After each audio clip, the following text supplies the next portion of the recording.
Welcome to the Judge Training video series for the Pi Kappa Delta National Tournament. This video covers the debate events and what to look for as a judge if you get selected to judge one of our debate formats. This video will cover the 5 debate events offered at the tournament. We'll first talk about Lincoln-Douglas debate, and then we'll talk about some of the other debate formats such as parliamentary debate, public forum debate, and world's debate. So we'll make sure to talk about what makes each of these formats different from each other. But as a judge, the nice thing is you're really looking for the same thing regardless of the format. You're trying to decide who had the stronger arguments in the round and who was most persuasive. And you make your comments based off of those 2 criteria. So really you're looking for the same things. They're just some different formal elements of each debate format that we'll talk about. In general, debate events provide students with the opportunity to engage each other in reasoned and structured discussions of important social and political issues. So all of the debates should be about important things that are going on in the country or around the world. And they should be debates around things that you probably have heard about or at least are aware are an issue. And like I said, your job is really just to decide who had the stronger argumentation in the round and who is most persuasive.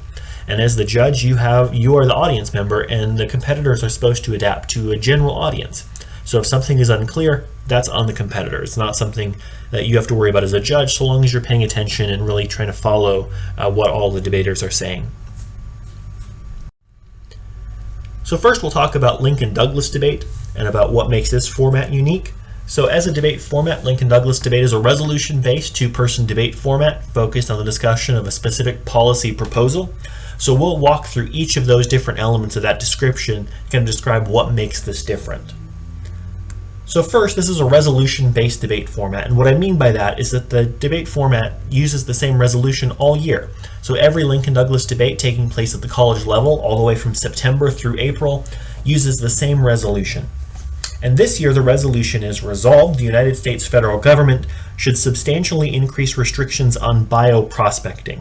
And if you're not familiar with bioprospecting, it's the process where a corporation or other financial group will go out and harvest genetic or DNA material from plants and animals in the wild and then patent it as part of the research process. So really this resolution is about biodiversity and protecting biodiversity. But it's resolution based, so that's what all the debates have been on all year.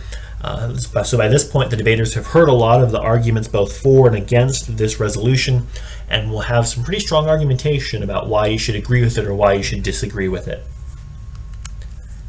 Lincoln-Douglas debate is also evidence-based, which means there'll be a lot of citation of evidence. So they'll be talking about studies and news sources and different expert opinions to try to convince you about one side or the other. This format of debate also has cross-examination, which means there are specific times set aside during the debate for one debater to question the other debater and to engage them in a dialogue directly rather than just making speeches on both sides. And your ballot will list all the speaking times for when each speaker should be speaking, so you'll be able to watch that as you're going throughout the round, so you know how long the speeches are supposed to be. And those speech times will change from format to format, which is why they're usually included on the ballots for the event. If not, those times are listed in your judge description or your judging packet that you'll receive when you register at the tournament. And lastly, Lincoln-Douglas debate has some prep time during the debate. So the debaters can take a few minutes during the debate to stop the debate proceedings and to focus on their own research to try to develop their arguments. Since it is evidence-based, they are going to have with them either digital or physical evidence that they'll be able to call on in the round. And sometimes it takes them a few seconds to find the exact article they're looking for to make their counterpoint, which is why they're allowed to have 4 minutes of prep time to use throughout the round. And they can break this prep time up into smaller increments, maybe use 30 seconds after their first speech, maybe use 2 minutes before their rebuttal. That's up to them how they want to break that up, but they get a total of 4 minutes for each speaker. So these are the elements that make Lincoln-Douglas debate a separate debate format from the other options at Pi Kappa Delta. The other thing that may come up in these rounds is that sometimes debaters have a tendency to speak quickly with Lincoln-Douglas debate. That's the only event format where that really happens at Pi Kappa Delta. They may ask you at the beginning of the round if you're comfortable with them speaking quickly, and if you are, you're totally free to allow that. But otherwise, if you're not, tell them that, I'd like to have this at a conversational, easy to understand pace, and they should adapt to you as the judge. But otherwise, it's all about this policy proposal and whether you agree that they should pass the plan that the affirmative will propose, or whether you should reject it and think that, nope, we shouldn't adapt this plan, we should go with what the negative is arguing. So you'll have arguments for both sides, you just have to weigh which ones are most persuasive.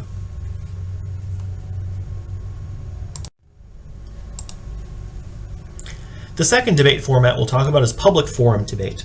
This is also a resolution-based team debate format focused on discussion of specific ideas. So one difference between Lincoln-Douglas debate and public forum debate is that Lincoln-Douglas debate is just one person against one person. Public forum, you'll have teams of two who face off against each other, so it's a little bit longer, so you give each student time to speak during the round. But it is resolution-based, which means they've been using the same resolution all of the spring. Public forum is a little different than Lincoln-Douglas. They use a resolution for the fall semester and a different resolution for the spring semester. This spring, the resolution is resolved. The obligation to aid those seeking asylum outweighs national security concerns. So clearly talking about the refugee crisis. But it is resolution-based, so all the debaters should be debating that resolution during the round. Public forum is also evidence-based, so they should have evidence during the round to back up their points, and they'll cite that evidence during their speeches. It also has a cross-examination time where the debaters question each other, so it's very much like Lincoln-Douglas debate in that respect. It also has a preparation time during the debate, so each team gets a total of 2 minutes that they can split up during the round to prepare for their speeches. So all of that is exactly like Lincoln-Douglas debate. A couple of differences for public forum, though. One is that they're not trying to propose a policy or a plan that should be adopted. They're just making arguments for or against a position, so it's a little bit more generalized in that respect. They're not going to be talking about a lot of details so much as they are big ideas and concepts. And it's your job to weigh which one that you agree with more or less after the round. The other thing to mention with public forum is that the debaters will choose their side at the beginning of the round, so they'll actually flip a coin and decide who goes first and which team is which side. So you may have a debate where the counter arguments go first because that's just how the coin tosses happen, but those will happen in the room. The debaters should take care of that on their own because they're all experienced with public forum debate. But really your job, again, is just to weigh which arguments are most persuasive during the round. The next form of debate we'll talk about is parliamentary debate. Here we start to run into some differences. So parliamentary debate is a limited preparation team debate format focused on the discussion of policies, values, and ideas. So the first difference that we'll note is that it's limited preparation, which means that the teams will hear the resolution about 20 minutes before the round begins. So they'll all gather together in a big auditorium, there'll be an announcement of the topic, and then the teams will have 20 minutes from that moment to prep their case and make it to your room to debate their round. It's also limited preparation as the resolutions change. So in the description I mentioned that they will discuss policies, values, and ideas. One round they may be arguing for or against a specific policy. The next round they may be arguing more broad-based ideas about whether something is true or not. They may have the next round that talks about whether national security or privacy are more important, so they're really weighing the values of both sides. So their debate really changes the format up, changes the resolutions up each round, keeps it really interesting is how the teams prepare their arguments. But it is different from the previous two formats. So the arguments may not be as well developed, though a lot of times they are. With enough practice, the debaters get really good at preparing their cases in a short amount of time. But it is that limited preparation format. So they'll be developing their case just before the round begins. Parliamentary debate is also evidence supported. So in the previous two forms where they should really have evidence to back up all of their main arguments, parliamentary debate is focused on just having enough evidence to kind of generally support the arguments that they're making. If they don't have evidence for all of their arguments but are well-reasoned and have good ideas behind what they're saying, they don't necessarily need evidence. So they may have one or two articles, they may not cite any at all. It really depends. Here it's more about making a general argument that's accessible to any audience. And sometimes that requires evidence, a lot of times it doesn't. So that's why I say evidence supported for parliamentary debate. They also have questions during the speeches. So unlike the previous two formats, which have a specific time set aside for questions, here debaters are able to stand up and ask each other questions during the round. So during the speeches, if one student is up delivering their speech, a competitor from the other team may stand up and either raise their hand or indicate somehow that they have a question. The other speaker will then acknowledge them and answer their or allow them to ask a question, then they'll answer it during their speech. So the questions actually happen during the speeches, which adds another sort of unpredictable element to these debates, which makes them a lot of fun. And lastly, there's no prep time during the round, so students should be getting up right after each other to speak. They shouldn't have any sort of time between speakers to try to come up with arguments. They're supposed to be moving back and forth between the speeches relatively quickly to keep the debate moving along. So there's no prep time during this round. But otherwise, as a judge, again, you're focused on weighing those arguments. It's a little bit of a broken record, but you're just trying to, at the end, tell the teams why you thought one was more persuasive than the other, why one had stronger argumentation than the other. And that's your job as a judge. It's as simple as that. The fourth debate format is public debate, and you'll start to notice some of the patterns about why we have different events. So we're mixing the question of whether there are one or two people and about whether it's limited preparation or resolution. This is the last of those four pieces. So public debate is a limited preparation debate with two people in it that focuses on the discussion of policies, values, and ideas. So it's a limited preparation format, just like parliamentary debate, so the resolutions will change each round. Instead of having about 20 minutes to prepare their case with public debate, they have about 30 minutes, so they have a little bit more time since they're working on their own to prepare their case. It's also evidence supported like parliamentary debate, so there shouldn't be a whole lot of citation of evidence, but they may have a source or two to kind of back up their arguments or provide some context for what they're saying.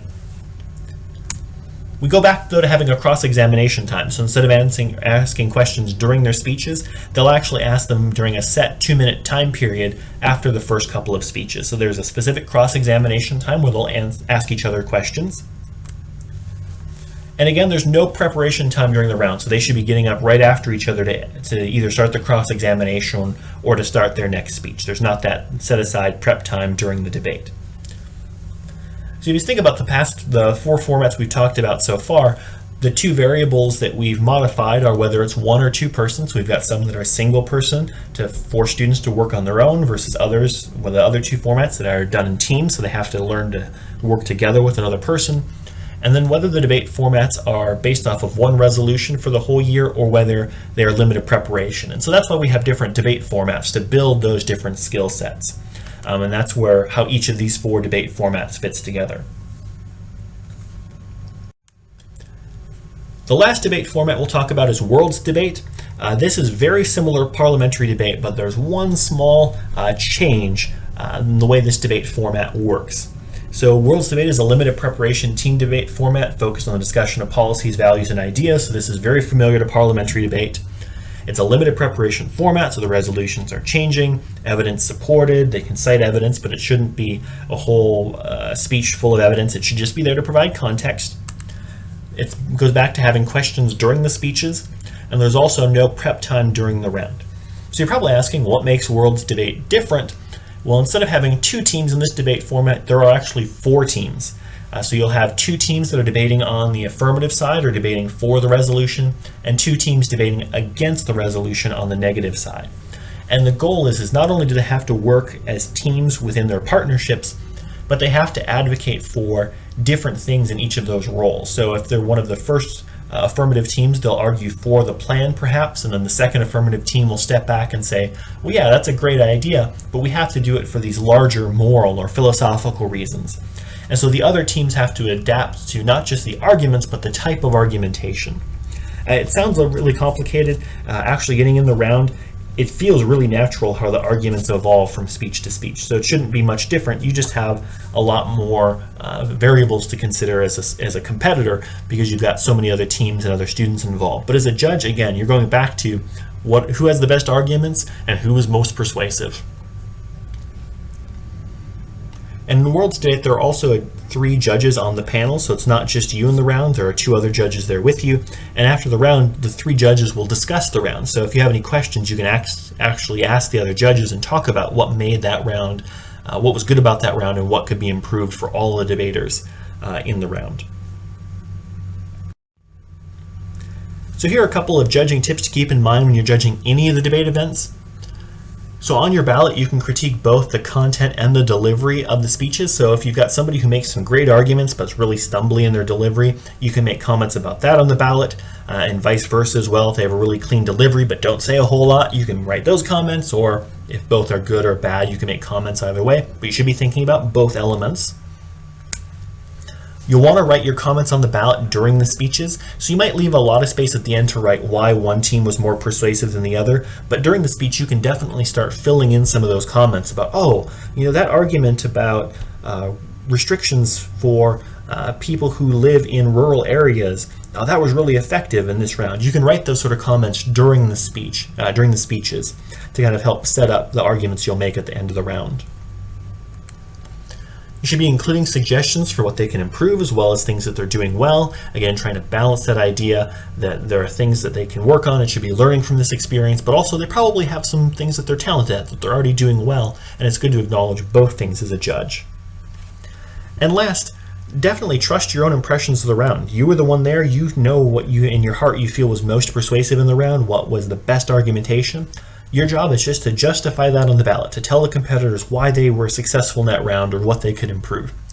So if they make an argument that's confusing or otherwise unclear, that's on the debater. They should have been more clear. They should have been thinking about how a general audience member could interpret what they're saying. And if they don't explain something, that's not your problem.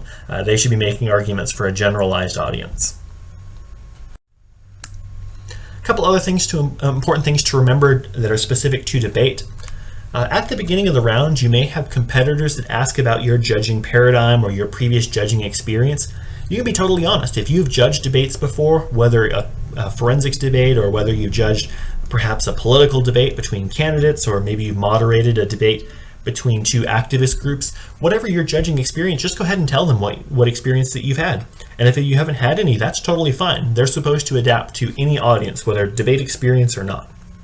So just go ahead and tell them. So if you don't really have a paradigm, you can just say, well, whoever provides the best arguments in the round will win, and I don't have a whole lot of judging experience, but I'm going to pay attention and do my best to come to a good decision. And they can adapt to that. So they may ask you about that, so just be prepared. But really, all they're asking for is what sort of experience do you have judging, so they know how much they have to explain during their speeches. Second, the judging packet in your ballot should note the difference between a constructive and a rebuttal speech. Constructive speeches happen at the beginning of the round, and that's where debaters can bring up any sort of arguments they want. They can bring in any new ideas, any new examples. They can talk about any sort of new information during a constructive speech. Towards the end of the speech in the rebuttals, it's generally considered bad practice for them to be bringing up new ideas at that point. Really, the rebuttal speeches are just to crystallize and summarize what's happened in the round, and to provide context for you as a judge to come to a decision. So you don't need to worry about penalizing them if they do bring up new arguments, but it's just something to consider. Those rebuttals are really more about summarizing rather than adding to the debate at that point. The only format that has any rules about that are parliamentary debate, which prevents new arguments entirely in the rebuttal speeches.